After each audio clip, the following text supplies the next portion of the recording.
Hi guys, today I'm going to do a review on my 2005 Buick Lesabre Custom.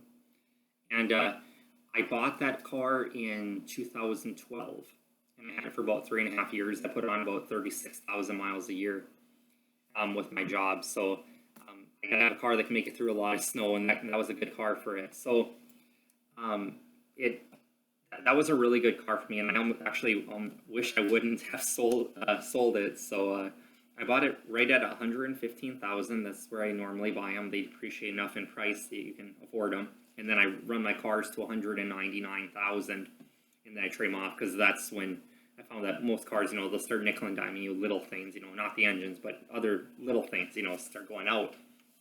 So, and this car, I did run it up to 199,000, and I did trade it off. And this, like I said, this was the custom one, so it had the cloth seats and everything. I don't like too many options to go wrong. But the thing that I really liked about this car is that it had the optional button on the dash. It was the traction control off button. And what that does is it locks up your front tires, so you almost have posi lock, and you can just plow through mud and snow and everything, and it's just awesome. And so yeah, that car, I'm trying to think here. Let's see. Yeah, I had about 175,000, just like my 2001 Buick LeSabre. The blower motor went out on it. Actually, no, I take that back. Actually, it's probably like right around maybe 190 in that range there.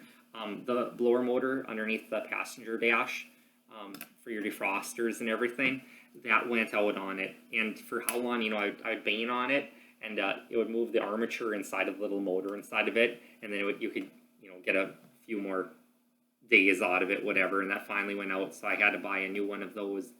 And then the engine block heater went out on it, which I added that on later on. Some cord got ripped on it or whatever. But those are the only two things I've ever had to stick money into it. I always did my 3,000 mile oil changes on it and changed my air filters. So yeah, that was probably one of the best cars I ever owned, and like I said, I really regret selling that car. So what else can I tell you about her?